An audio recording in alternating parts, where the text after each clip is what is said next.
semana, nossa semana é tão cheia de afazeres que nós nem nos importamos às vezes com a presença do Senhor. Mas quando nós paramos para ouvir aquilo que o Senhor tem para acalmar o nosso coração através da leitura, através de alguém que venha ministrar o nosso coração, Ele vem com a sua doce voz. Ele vem, Ele nos aquieta. Ele vem, Ele nos acalma. Ele vem com aquela voz que só Ele tem e fala: Raquel, para. Marisa, sossega. Anderson, não é desse jeito. Que o Senhor possa estar falando no seu ouvido aí, do jeito que só Ele sabe falar com você. E que nós possamos ouvir a voz do Senhor, para que Ele venha com aquela voz aquecer o nosso coração, devolver a nossa vida, uma razão de viver, de ser, que Ele possa nos refazer, quebrar, consertar não, quebrar e fazer de novo, para que nós possamos moldar o nosso coração a Deus. Vamos adorar o Senhor? Vamos adorar o Senhor? Tua voz, Senhor. Aqui pra te encontrar, pra te ouvir, pra me render mais uma vez. Não temerei, não vou fugir, vou aceitar o meu Deus, eis-me aqui.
Se algum louvor existe, seja isso que eu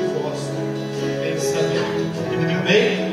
Essa é uma das coisas que o inimigo mais trabalha na nossa mente. Ou ele tenta trabalhar em nossa mente. Ele tenta nos desvalorizar, ele tenta dizer que você não tem valor, ele tenta dizer que a sua situação não tem jeito, ele tenta dizer que o mundo está ruim, é assim mesmo, as circunstâncias são assim mesmo. E a palavra do Senhor é muito clara. Tudo que é de boa fama, tudo que é respeitado, tudo que é justo, tudo que é puro, tudo que é amável, tudo que é de boa fama, se alguma virtude há, se algum louvor existe, seja isso que preocupe o nosso pensamento. Amém? Não seja isso que preocupe o nosso pensamento. Nós vivemos diante de um Deus todo-poderoso. Nós sempre falamos, cantamos, que Ele é poderoso, que Ele pode agir, que Ele pode transformar, que Ele pode fazer coisas tremendas. Vamos colocar essa fé em prática, vamos colocar essa fé no Senhor, sabendo que a Bíblia diz que Ele é o galardoador daqueles que o buscam. De que forma nós podemos agradar a Deus? Somente pela nossa fé.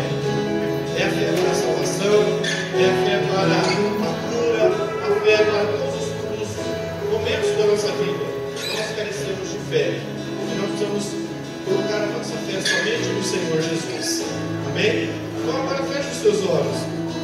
Vamos orar. Coloque o seu problema, a sua necessidade, o seu desejo, a sua ansiedade, aquilo que está tomando o seu sono, está tirando a sua paz. Coloque isso diante do Senhor nesta noite. A Bíblia diz aqui, olha, com ações de graça, com petições, pela oração e pela súplica e com ações de graça. Diz assim mais: e a paz de Deus que excede todo entendimento guardará os vossos corações e as vossas mentes em Cristo Jesus. É a paz que excede todo entendimento, é a paz que o mundo lá fora não pode dar, as circunstâncias não podem dar, mas o Senhor pode dar. Amém? Esta paz que você tanto precisa, tanto necessita. Pai querido, estamos diante da tua presença nesta noite. Somos gratos a Deus por a liberdade de buscar o Senhor. Neste momento, Senhor, estamos aqui diante de Ti, colocando diante do Senhor nossas necessidades, nossos desejos. Senhor, estamos levando diante do Senhor aquilo que muitas vezes tem perturbado o nosso sono, aquilo que muitas vezes tem tirado a nossa paz, a ansiedade, a preocupação, com o dia de amanhã, com as circunstâncias, com os problemas, com as lutas que têm surgido em nossas vidas. Senhor querido, estamos colocando tudo isso diante do Teu altar. Nós cremos, ó Deus, a Tua palavra. Nós cremos, ó Deus, naquilo que o Senhor deixou registrado aqui nas Escrituras. E nós estamos firmando a nossa fé em Ti. Estamos levando até o trono da graça, com súplica, com oração, com ações de graças, ó Deus, sabendo que o Senhor é capaz de solucionar, de dar o conforto, de dar a paz que excede a todo entendimento, de livrar da morte, de trazer, ó Deus, aquilo que os nossos corações têm buscado. Pai querido, nesta noite, olhe por cada família aqui representada. Ó Deus, abençoe aqueles que por algum motivo não puderam estar aqui nesta noite. O Senhor é o Deus de perto e Deus de longe. Abençoe aqueles, ó Deus, que têm nos assistido pelas redes sociais. Também esteja o Senhor transformando esse lar, essa família, entrando, fazendo a tua morada, trazendo ao conhecimento pleno da tua verdade. Pai querido, nós sabemos, ó Deus, que quando estamos reunidos, algo de maravilhoso acontece. E o Senhor, nesta noite, tem nos reunido para orarmos, para clamarmos, para buscarmos ao Senhor. E nós pedimos, ó Deus, em favor de cada um dos teus filhos, esses que estão têm uma causa na justiça, esses que precisam de uma porta de trabalho, esses que precisam, ó Deus, de uma bênção que só o Senhor pode dar, ou uma paz. Talvez eles têm tudo, mas não têm a paz de Deus em seus corações. Traga esta paz agora, Senhor. Em nome do Senhor Jesus nós oramos e desde já te agradecemos. Amém, Senhor. Amém, Jesus.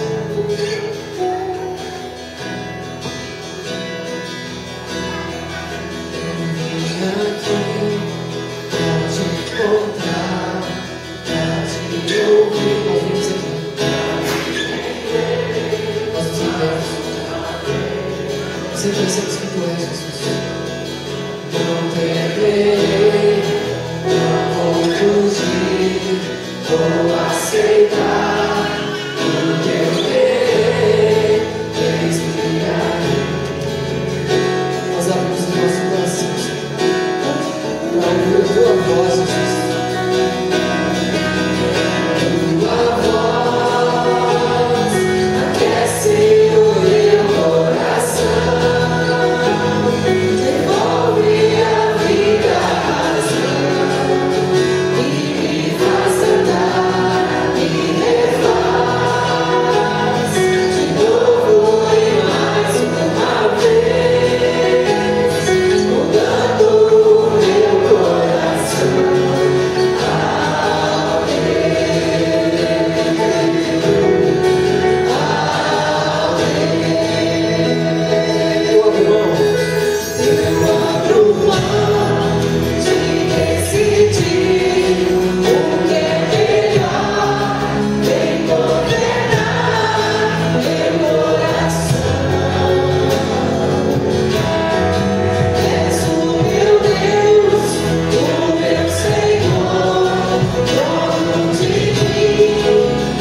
lugar, Pai.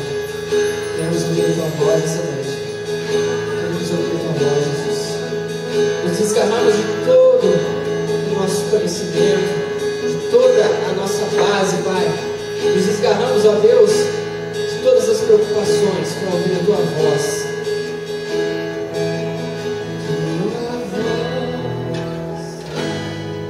Desce o meu coração, devolve a vida, a razão, e me faz cantar, me refaz fluir mais uma vez, olhando o meu coração.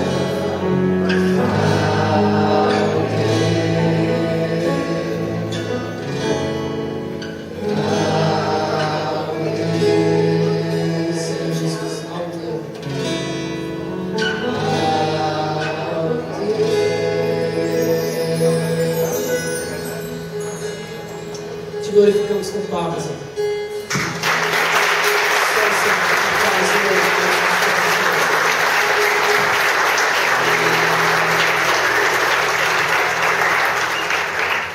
A palavra do Senhor vem e molde seu coração nesta noite, amém?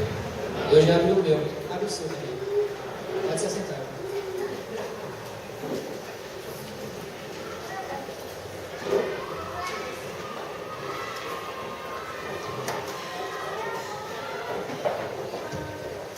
Boa noite, queridos e queridas, graça e paz.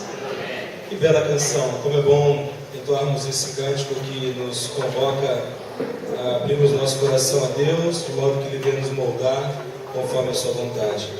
É tão bom, né, irmãos, nesse momento em que reunidos expressamos o nosso louvor a Deus.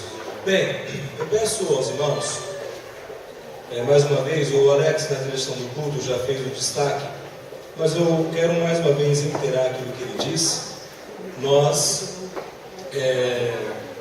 iniciaremos nos próximos meses, o mais breve possível, queremos, o nosso curso de teologia aqui na nossa igreja.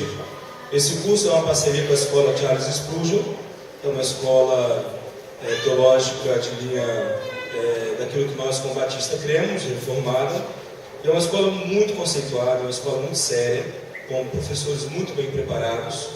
E o bacana dessa parceria que estamos fechando é que os alunos terão acesso ao sistema virtual, EAD, de ensino, e poderão aprender em suas casas, as aulas em vídeo, e também as aulas presenciais aqui na nossa igreja. Então, aquele que tem interesse, depois me procure. Você tem na pastoral de hoje, eu escrevi mais informações, ok? Bem, vamos então dar prosseguimento. Nessa noite, amados irmãos, nós vamos olhar para o texto de Atos.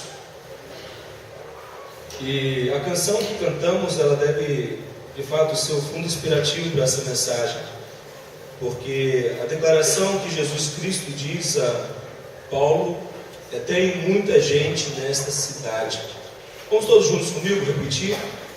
Tenho muita gente nesta cidade. Quem crê nisso, diga de novo. Tenho muita gente nesta cidade. Foi o que Jesus Cristo disse para Paulo, quando ele estava em Corinto. Eu pergunto a você, será que esta afirmação de Jesus também serve para nós? Será que nesta noite nós podemos sair daqui e voltar para a nossa casa crendo nisso que a Bíblia diz, que Deus tem muita gente na cidade de Pompeia? Amém, queridos? Quem crê nisso diz amém. Amém. Fala, glória a Deus. Glória a Deus. Eu creio que Deus tem muita gente em Pompeia. Amém? Então vamos olhar para o texto bíblico e vamos aprender aquilo que o texto nos mostra de maneira muito clara. Bem, Atos capítulo 18, versículo 1 a 18. É um texto belíssimo, acompanhe com bastante atenção, de modo que você possa aproveitar bem todo o transcorrer da mensagem. Vamos mais uma vez orar ao Senhor, pedir que Ele nos fale. E após a oração faremos a leitura do texto. Vamos orar então? Senhor Deus, nosso Pai eterno, em Tua presença estamos confiados Ó Deus, que a obra de Jesus Cristo é suficiente. Ó Deus amado, estamos certos de que, ó Pai, Tu providenciaste tudo para que nesta noite pudéssemos estar na Tua presença e ouvir a Tua palavra. Fala aos nossos corações, molda-nos, ó Pai, conforme a Tua vontade, de modo que o nosso pensar, o nosso sentir, o nosso agir seja concordante com a Tua vontade. Ó Deus, assim nós oramos, em nome de Jesus. Amém. Então vamos lá. Atos 18, de 1 a 18, primeira parte. Acompanhe na sua Bíblia. Depois disso, Paulo partiu de Atenas e chegou a Corinto. Lá encontrou um judeu natural do Ponto, chamado Áquila, que havia chegado da Itália fazia pouco tempo, e sua mulher Priscila, porque Cláudio havia decretado que todos os judeus saíssem de Roma. E Paulo foi ao encontro deles, e por exercerem o mesmo ofício, passou a morar e a trabalhar com eles, pois eram fabricantes de tenda. Ele debatia todos os sábados na sinagoga e convencia judeus e gregos. Quando Silas e Timóteo desceram da Macedônia, Paulo dedicou-se inteiramente à palavra, testemunhando aos judeus que Jesus era o Cristo. Mas, como eles se opuseram e proferiram ofensas, ele sacudiu as suas roupas e disse-lhes: o vosso sangue seja sobre a vossa cabeça, estou inocente, e a partir de agora vou para os gentios. E saindo dali, entrou na casa de um homem temente a Deus, chamado Tício Justo. A casa ficava ao lado da sinagoga. Crispo, chefe da sinagoga, creu no Senhor com toda a sua casa. Também muitos coríntios, quando ouviam, criam e eram batizados. E de noite o Senhor disse em visão a Paulo: não temas, mas fale e não te cales, porque estou contigo e ninguém te atacará para te fazer mal algum, pois tem muita gente nesta cidade. E ficou ali 1 ano e 6 meses, ensinando a palavra de Deus entre eles. Sendo Galho procônsul da Acácia, os judeus juntaram-se contra Paulo e levaram Paulo ao tribunal, dizendo: este homem convence as pessoas a render culto a Deus de modo contrário à lei. E quando Paulo ia começar a falar, Galho disse aos judeus: se de fato houvesse, ó judeus, alguma afronta ou crime gravíssimo, com razão eu os ouviria. Mas, se são questões de palavras, de nomes, de vossa lei, cuidai disso vós mesmos, pois não quero ser juiz dessas coisas. E os expulsou do tribunal. Então todos agarraram Sóstenes, chefe da sinagoga, e o espancaram diante do tribunal. E Galho não se importou com nenhuma dessas coisas. É impressionante observar a viagem que Paulo está fazendo. Paulo sai de Atenas e vai a Corinto, e quando ele chega em Corinto, ele se depara com novos desafios. O texto que acabamos de ler, ele apresenta novos desafios que Paulo teve que encarar. Paulo, ele teve que se deparar com situações novas que estavam diante de si. E o que é importante compreendermos é que Deus, ele sempre traz novos desafios aos seus servos. Deus sempre traz novos desafios para a nossa vida. Na sua caminhada nessa terra, enquanto você viver aqui nessa terra, novos desafios aparecerão diante da sua vida. Você já parou para perceber o quanto que a nossa vida ela é dinâmica? O quanto que nós sempre somos colocados diante de situações, diante a obstáculos, a barreiras que precisamos transpor, vencer? Os desafios fazem parte da nossa vida. Não dá para pensarmos em nossa vida sem a existência de desafios que precisamos encarar. O que eu quero então dizer é o seguinte: que um servo de Deus, ele nunca cessa na obra de Deus. Sempre é desafiado a superar. E os desafios que vêm à frente serão sempre maiores daqueles que ele já enfrentou. Os desafios passados nos ajudarão a lidar com os desafios do futuro, os desafios que são colocados à nossa frente. Diante disso, então, reconhecendo que os desafios sempre existirão e desafios maiores virão, a pergunta que eu lhe faço é: como Deus quer usar a sua vida? Eu quero que você pense nisso nessa noite. Como que Deus quer usar a minha vida diante aos desafios que eu terei, diante aos desafios que Deus me apresentará?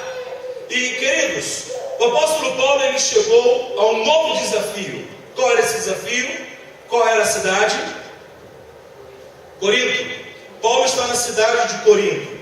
Quando nós pensamos na cidade de Corinto, nós temos que pensar, assim como São Paulo é para o Brasil, Nova York é para os Estados Unidos e Dubai é para os Emirados Árabes, Corinto era para o Império Romano. Com isso, eu quero mostrar a vocês que a cidade de Corinto, ela era extremamente importante, era uma cidade extremamente próspera dentro do Império Romano.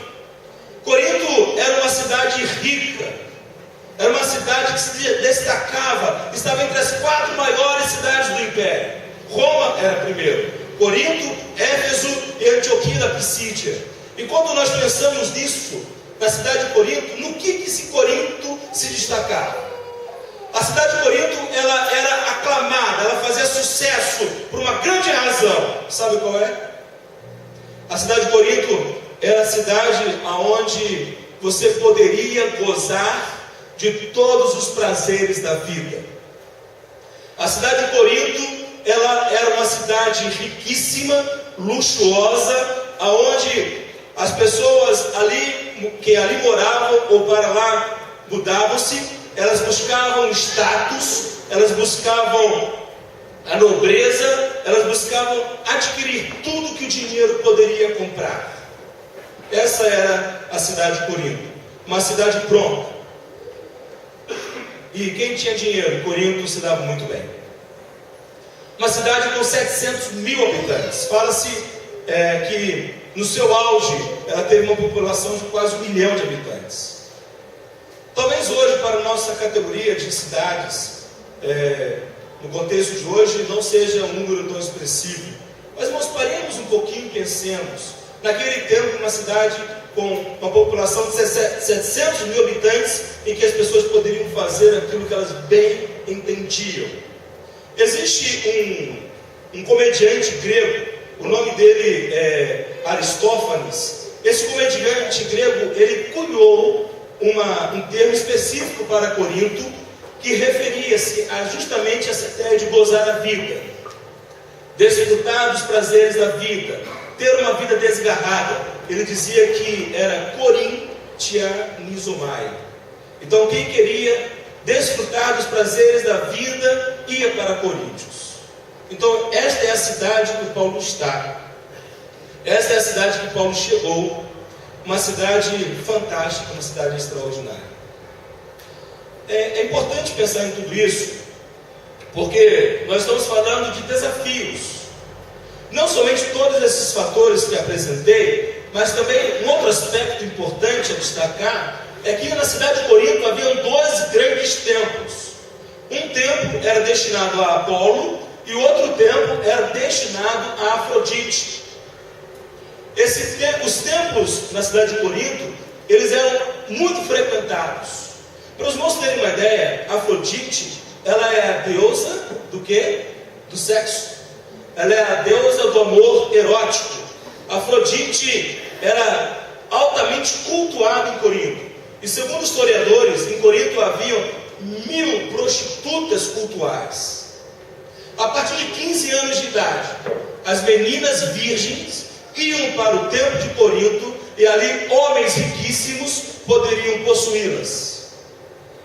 E o grande desejo, o grande anseio do homem daquele tempo era ter a relação sexual com essas meninas ou com as mulheres que eram prostitutas cultuais.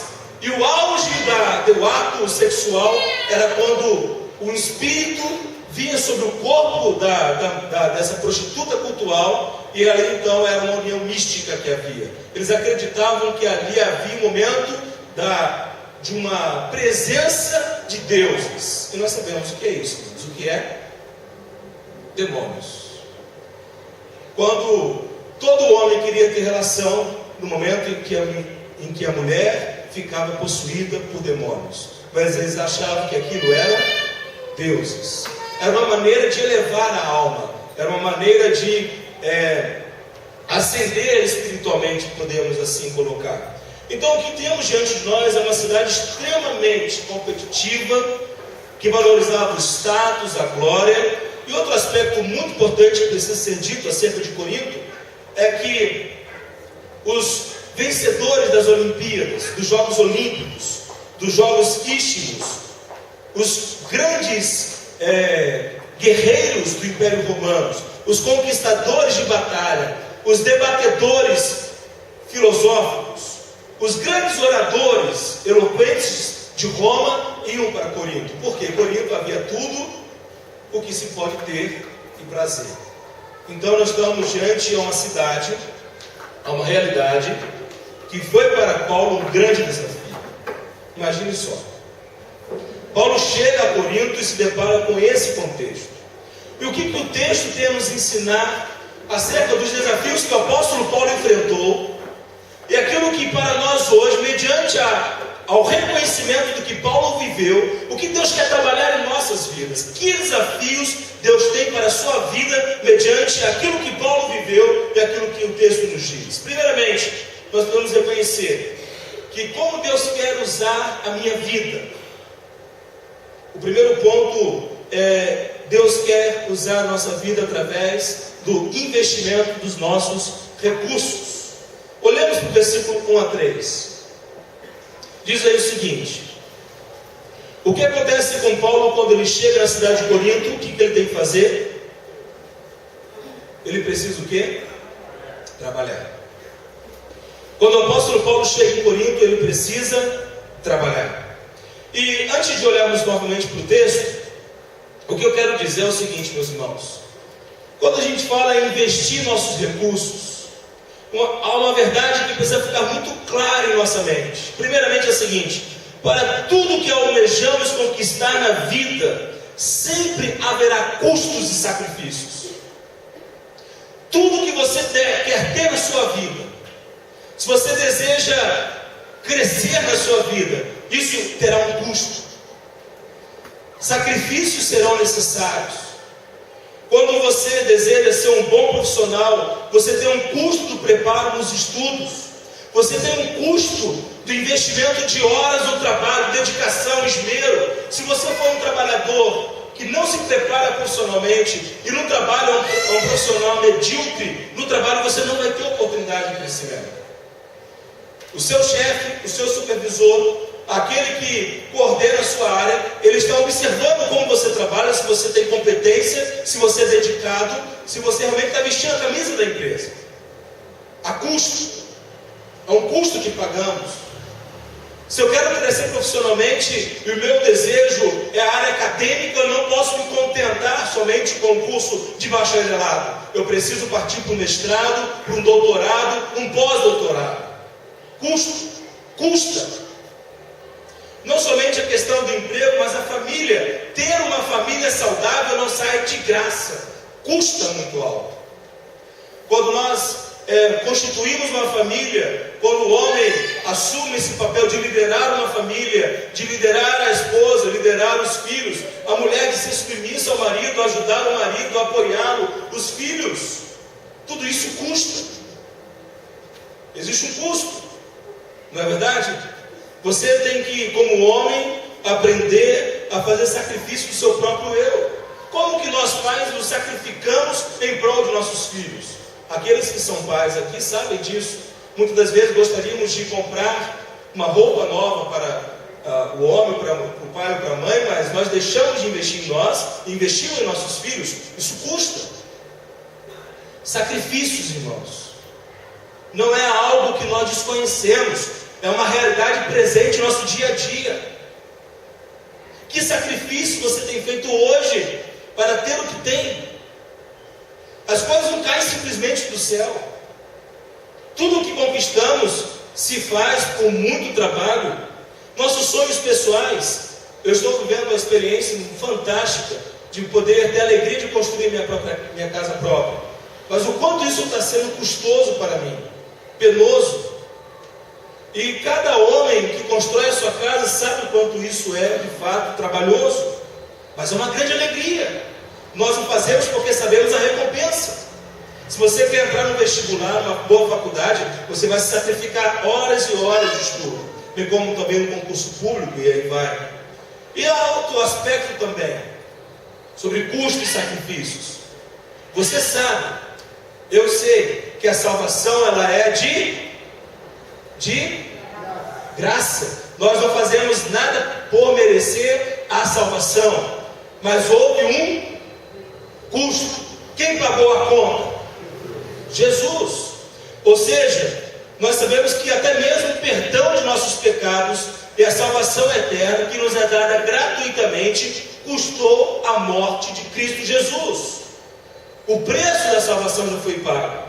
Portanto, o que é preciso ficar muito claro é que na nossa vida nada é de graça.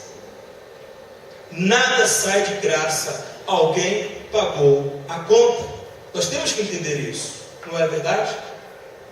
O banco que você está sentado, a estrutura física que nós estamos desfrutando nessa noite, tudo isso teve um custo. Pessoas se sacrificaram, pessoas realmente contribuíram para que nós hoje pudéssemos estar aqui desfrutando. Talvez para você não tenha custado nada o que você desfruta nesta noite, mas teve um custo. Então você está sendo abençoado por aqueles que se sacrificaram. Então a proclamação do Evangelho também ela traz consigo um alto custo. Temos que compreender isso. Não é uma obra que nada custa, mas tem um alto custo. E nós podemos observar que em muitos casos na história, pessoas tiveram que ter a sua própria vida sacrificada. Não é? Nós podemos verificar isso, temos certeza desse fato. Como que os custos da igreja são cumpridos? Como que nós conseguimos como igreja arcar com todas as despesas que nós temos através dos nossos dízimos e as nossas ofertas? Há um custo. Existe um custo operacional. Existe um custo para que tudo que temos aqui possamos desfrutar. Ou seja, Deus nos abençoa para que nós possamos abençoar. E Deus ele escolheu que através dos nossos dízimos e ofertas o sustento fosse verdadeiro e a igreja então ela possa manter-se e desenvolver. Hoje nós estamos com um projeto na nossa igreja. Qual que é o projeto? Construímos nosso prédio de educação. Com todo o prédio que vamos construir, um investimento de R$167 mil. Há um custo. Todos nós juntos vamos assumir esse custo. Nós temos o sonho de comprar os 2 terrenos e cremos que Deus nos fará. E isso traz consigo um custo e sacrifícios serão feitos para que nós possamos alcançar esses nossos desafios que temos. O que é importante então com tudo isso, olharmos para aquilo que está sendo colocado, é que como Deus quer usar a nossa vida? Deus quer usar a nossa vida através do investimento dos nossos recursos pessoais. Deus ele quer usar a nossa vida através dos nossos dízimos, das nossas ofertas, da nossa contribuição. E por que eu digo isso? Porque está muito claro no texto o que acontece com Paulo. Eu já perguntei, vocês já responderam. Quando Paulo chegou em Corinto, ele precisou trabalhar. Mas por que ele precisou trabalhar? Porque ele ficou sem dinheiro. É evidente. Agora, quanto custavam as viagens missionárias de Paulo, meus amados irmãos? Quanto custava? Verdadeiras fortunas. As viagens missionárias tiveram um alto custo. Por exemplo, hoje nós temos um missionário, um amigo meu, eu não vou falar o nome dele, que ele vai para um país de perseguição religiosa. Ele está indo para conhecer um campo missionário no outro lado do mundo, digamos assim. E o custo da sua viagem com a sua esposa foi nada menos do que R$15 mil. Para essa viagem, para conhecer o campo, ficar um período e voltar. Ele está tendo que investir 15 mil reais. Quanto que Paulo não teve que desembolsar para a realização dessas viagens? A primeira viagem missionária, os irmãos já viram, a segunda viagem missionária, e muitas vezes nós olhamos para o texto bíblico e não percebemos isso. A gente acha que simplesmente Paulo ficava na rua pedindo carona, e as viagens em navio eram custosas. Então, dinheiro tinha que ser empregado. Até o próprio Senhor Jesus tinha dentre os discípulos um tesoureiro. Por quê? Tudo isso tinha custo. E aí então, esse alto custo, Paulo chega em Corinto, uma cidade que se tinha grande riqueza. O custo de vida em Corinto não era barato. Podemos pensar assim. E você para pensar, o custo de vida hoje, quando nós vamos ao mercado fazer uma compra, quando temos que pagar nossas despesas do dia a dia, como que o custo é alto, não é? Então Paulo, o que ele precisa fazer? Em Corinto, as suas economias se extinguiram, sendo necessário que ele fizesse tendas, ele faz, juntamente com um casal, Áquila e Priscila, que vieram de Roma. E é muito provável que Áquila e Priscila foram expulsos de Roma, porque o Evangelho já estava chegando em Roma nesse período aqui, no ano 51. É muito provável que Áquila e Priscila já fossem convertidos. Segundo historiadores, houve um problema entre a comunidade judaica e Roma, no ano 51, nesse período, de um tal de Crispos. Mas não sabe, a pronúncia não é Christos, pode ser um nome correlato, e houve um decreto do imperador que os judeus saíssem de Roma. Então, Áquila e Priscila vão para Corinto, e Paulo se une a eles, e ali então ele começa a trabalhar, começa a desenvolver o seu ministério. Então, dito tudo isto, meus amados irmãos, como que nós precisamos reconhecer a importância e reconhecer que Deus, Ele quer usar nossas vidas para que, através daquilo que Ele tem nos dado, com o nosso trabalho, com o nosso suor, de investirmos os recursos que temos na obra do Senhor. E como é importante reconhecermos que isso é bíblico. O dízimo é de Deus. A oferta, expressão da generosidade do nosso coração, um ato voluntário. Como é importante termos tudo isso. E Paulo ele vai tratar acerca de dinheiro com as igrejas que ele plantava de maneira muito clara. Nós não vamos ler todos os textos que eu separei aqui, mas só quero destacar um texto, somente o texto de Filipenses. Abra lá, por favor. Filipenses capítulo 4. Nós temos aqui nesse texto, Paulo, ele escreveu a carta aos Filipenses. Um dos motivos foi para agradecer a igreja na cidade de Filipos por ter enviado uma oferta que o ajudou. Como é que Paulo se sustentava? Como é que Paulo ele conseguia desenvolver o ministério? Nós temos aqui na carta aos Filipenses uma breve demonstração disso. Filipenses capítulo 4, versículo 10. Olha na sua Bíblia aí. Paulo diz assim aos Filipenses: alegro-me muito no Senhor por teres finalmente renovado o vosso cuidado para comigo. Então a sua igreja na cidade de Filipos renovou o cuidado. O que é isso? Ajudou Paulo financeiramente, enviou ofertas para que Paulo pudesse subsistir, do qual na verdade estava deslembrado, mas faltava oportunidade. Não digo isso por causa de alguma necessidade, pois já aprendi a estar satisfeito em todas as circunstâncias em que me encontro. Sei passar necessidade e sei também ter muito. Tenho experiência diante de qualquer circunstância, em todas as coisas, tanto na fartura como na fome. Tendo muito ou enfrentando escassez. Posso todas as coisas naquele que me fortalece. Todavia, fizestes bem em participar da minha aflição. Paulo aqui está tratando justamente de uma oferta, dinheiro, que a igreja na cidade de Filipos enviou para ele. Então, é muito importante que nós primeiramente reconhecermos isso. Todos os domingos, quando vocês veem o momento de dedicação de dízimos e ofertas, irmãos, é uma maneira que Deus estabeleceu para que você possa investir no reino de Deus. Nenhuma pessoa aqui contribui de uma maneira obrigatória, imposta, com falsos ensinos ou falsas promessas. Nós somos dizimistas, nós ofertamos, porque nós já somos abençoados. Dízimo não é meio de barganha, mas é demonstração de adoração a Deus, expressão de gratidão ao Senhor. Então, o primeiro modo como Deus quer usar a nossa vida é através dos recursos que Deus nos confiou.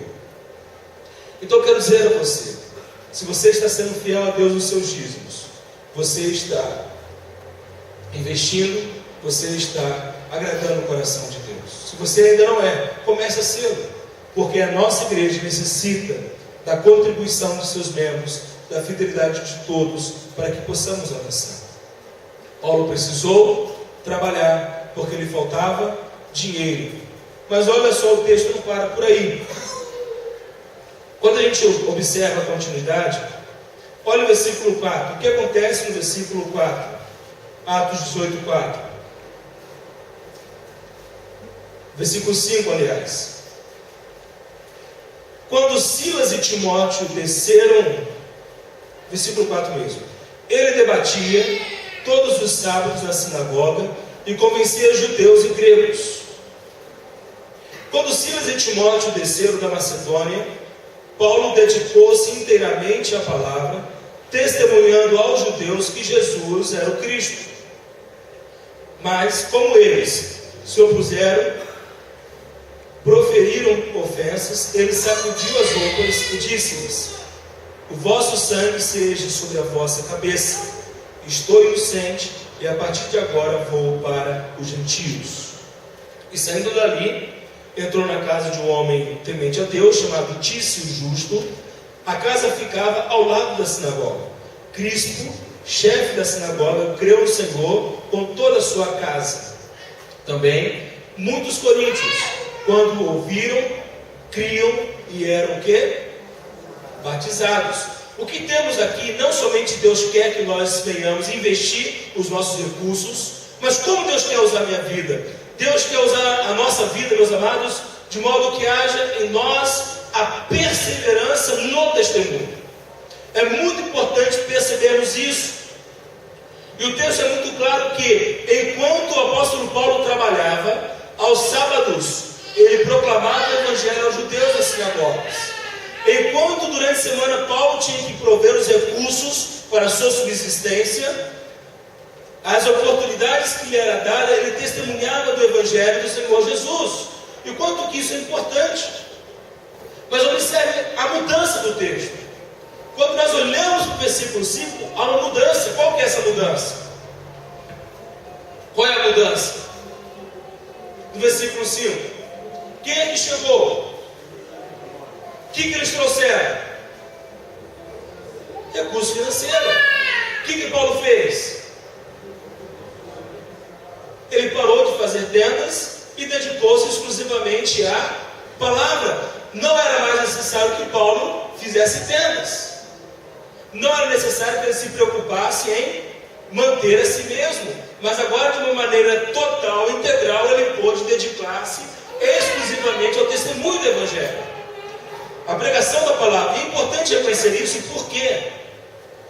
Meus amados irmãos, o quanto que Deus, de uma maneira soberana, Ele separa alguns para exclusivamente dedicarem-se ao ensino, mas a igreja está por trás, a igreja está amparando, a igreja está cuidando para que aquele que se dedica, se esmera ao ensino da palavra, possa fazê-lo de uma maneira exclusiva. E Paulo está vivendo essa realidade. Mas quando for necessário ter um trabalho secular, Paulo fazia, para que pudesse cumprir, pudesse dedicar-se e manter-se. O que nós precisamos verificar é que em todo momento o apóstolo Paulo, ele não desistiu, ele perseverou, ele continuou. Paulo não ficou reclamando: Deus, eu estou fazendo a sua obra, estou sem recursos. Não, ele trabalhou, mas ele perseverou na obra que Deus lhe confiara, na obra da evangelização. E quando Silas e Timóteo chegaram, ele teve um alívio. É interessante observar que quando nós olhamos para o versículo 5, Paulo dedica-se inteiramente à palavra. O apóstolo Paulo, ele está de uma maneira bastante enfática, provando aos judeus. Ele está debatendo com os judeus, mostrando que Jesus é o Cristo. E o que significa Cristo? O que significa a palavra Cristo? Qual que é o nome no hebraico? Messias, o ungido, não é? Jesus Cristo, Jesus o Messias, Jesus o prometido, Jesus o ungido. Paulo está mostrando aos judeus que Jesus é o Messias prometido. E então, o que acontece? Como que os judeus reagiram? Os judeus não queriam aceitar que Jesus era o ungido, que Jesus era o Messias, e eles começam então a ofender Paulo. É interessante aqui o texto. Olha o versículo 6. O que Paulo então vai dizer aos judeus? O vosso sangue seja sobre a vossa cabeça. Estou inocente, e a partir de agora vou para os gentios. Paulo desistiu de pregar o evangelho? Paulo abandonou o barco porque as coisas não estavam dando certas? O que ele fez? Ele persistiu, ele perseverou. Então o apóstolo Paulo está focado no testemunho do evangelho, e ele não para. Fez aos judeus, se direciona aos gentios. E é algo interessante, porque quando ele se direciona aos gentios, o que Deus faz? Deus manda Paulo para uma casa de um homem temente a Deus, chamado Tício Justo. E quem é que morava ao lado daquela casa? O que ficava ao lado daquela casa? Olha no versículo 7. O que tinha ao lado da casa do Tício Justo? A sinagoga. E quem é que se converte na sinagoga? O chefe da sinagoga. Crispo, chefe da sinagoga, creu no Senhor com toda a sua casa. Meus irmãos, algo muito extraordinário o texto aqui nos apresenta, e que nós precisamos reconhecer nessa noite, é que quando o Evangelho de Deus chega numa vida, ele não chega somente para você. O Evangelho de Deus chega para transformar a sua família, a sua casa, os seus familiares. Nós temos que ter essa visão e essa compreensão. O Crispo, aqui chefe da sinagoga, creu no Senhor Jesus, toda a sua casa crê no Senhor Jesus, e mediante a perseverança de Paulo, o que mostra o final do versículo 8? Também muitos coríntios, quando ouviam, criam e eram o quê? Batizados. Perseverança, meus irmãos. Perseverança, garra, determinação. Não podemos desistir. O que nós temos aqui é fruto da perseverança de Paulo como apóstolo de Cristo Jesus, pregando o Evangelho. Aqueles que olhavam para Paulo, viam a sua vida, observavam, viam que ele não murmurava contra Deus, viam que ele tinha uma postura de fé, de confiança. Ele era um homem que realmente mostrava a diferença, e Deus usou isso para salvar os incrédulos. E todo aquele que cria no Senhor Jesus era o quê? Batizado. É interessante observar a dinâmica do texto. Ouvia, criam e eram batizados. O batismo era algo imediato, uma resposta de fé consciente, uma resposta ao Evangelho de Deus. Por isso que nós, como igreja, quando olhamos para o nosso futuro, queremos até 2022, 594, 598 batismos. Porque as pessoas crerão, ouvirão, crerão e serão batizadas. E o que é muito importante é o reconhecimento de que a mesma perseverança que Paulo teve para testemunhar do Evangelho em cada cidade estratégica que ele plantou igrejas, deve ser encontrada em nós. Meus irmãos e irmãs, em nome de Jesus, não podemos ser um povo que desiste, não podemos ser um povo que recua, não podemos ser um povo que desiste de pregar o Evangelho aos nossos familiares, aos nossos amigos, aos nossos vizinhos. Nós não podemos desistir, nós não podemos recuar. Nós precisamos o que? Manter a nossa postura, mesmo que por algum momento haja rejeição, mesmo que seu cônjuge rejeite, mesmo que seus pais rejeitem, mesmo que seus familiares rejeitem, mesmo que seus amigos de trabalho neste momento estejam rejeitando o Evangelho, você não pode desistir. Você não pode deixar de orar por essas pessoas. Você não pode deixar de testemunhar essas pessoas, porque nós cremos que no tempo determinado por Deus, eles serão o quê? Salvos, serão alcançados. O nosso dever, o nosso papel é continuar perseverando, orando, crendo, esperando no Senhor. O que está muito claro aqui é que Paulo, ele era um homem que perseverava. Ele não desistia, ele não recuava, ele não voltava para trás, mas ele perseverava, continuava, mesmo diante a lutas, diante a desafios. E é algo lindo que acontece. Olha no versículo 9 e 11. O que acontece de Aleluia, meu amigo?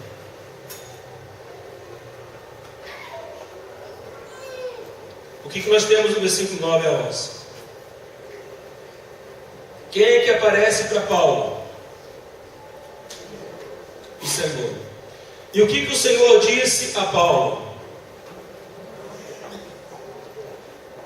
Não temas, mas fala e não te cales, porque estou contigo e ninguém te atacará para te fazer mal algum, pois tenho muita gente nesta cidade.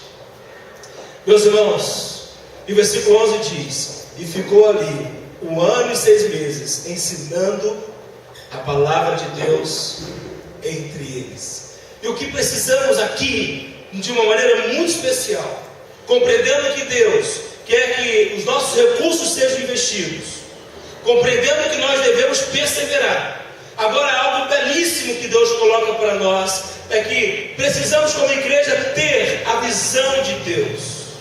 Nós temos, como primeira igreja batista de Pompeia, ter a visão de Deus para a cidade de Pompeia. Deus nos colocou nessa cidade como igreja do Senhor Jesus, para que não sejamos um povo voltado somente para as nossas próprias necessidades, os nossos próprios anseios, mas a igreja de Jesus, ela tem que olhar para fora dela. Ela tem que olhar para aqueles que não são salvos. Ela tem que olhar para aqueles que ainda não creem no Senhor Jesus. A visão de Deus para Corinto era que naquela cidade pagã, vocês sabem disso, já falei, numa cidade pagã, idólatra, numa cidade permeada de imoralidade sexual, numa cidade extremamente avarenta, ela seria impactada pelo Evangelho de Deus. Paulo está iniciando o ministério na cidade de Corinto, está no começo do ministério ali, muitos desafios ele já enfrentou, mas o que Deus está mostrando para ele? Meu filho, não desista, não tenha medo. Agora eu quero te falar uma coisa: tem muita gente nessa cidade. Tem muita gente nessa cidade. Como os irmãos já sabem, como já falei, a cidade de Corinto era uma cidade que haveria de ser transformada por Deus. Estima-se que em Corinto havia 700 mil habitantes. Vocês imaginam, irmãos, que coisa extraordinária? Paulo olhar para aquela cidade extraordinária, enorme, com muita gente, Deus falando para ele: não tenha medo, fala e não te cales, porque tenho muita gente nesta cidade. E quando eu me deparo com esse fato, meus irmãos, em Pompeia nós somos 21.526 habitantes, segundo o IBGE, na estimativa para o ano passado, 2016. Das quais 77,66 pessoas em Pompeia ainda não professam a fé cristã evangélica. Nós temos mais de 77% da população de Pompeia que ainda não crê no Senhor Jesus, que não professa a fé em Cristo como único e suficiente Salvador. E se nós considerarmos a realidade de igrejas que não estão ensinando o Evangelho, igrejas que não são comprometidas com a palavra de Deus, esse número aumenta. E quando, amados irmãos, quando eu olho para Pompeia, eu, Rodrigo, olho para Pompeia, quando eu vejo o propósito de Deus para a minha vida como pastor da nossa igreja, desta igreja, eu, Rodrigo, sou impulsionado por essa visão de Deus para Paulo. Essa palavra de Jesus Cristo para Paulo me impulsiona como pastor da igreja. Eu olho para aquilo que Jesus Cristo falou para Paulo. E eu olho para a cidade de Pompeia e falo: Senhor, eu também creio que Tu tens muita gente em Pompeia para ser salva. Precisamos crer nisso, irmãos. Cada um de nós precisamos ter essa visão. Cada pastor da PIB, pastor Rodrigo, pastor Neymar, tem que ter essa visão. Deus tem muita gente em Pompeia para ser salva. Cada casal de diácono de Pompeia, da primeira igreja, o Sandro, o Alex, suas respectivas esposas, os demais casais, o Tito, o Pedro, o Erivânio, o Marcelo,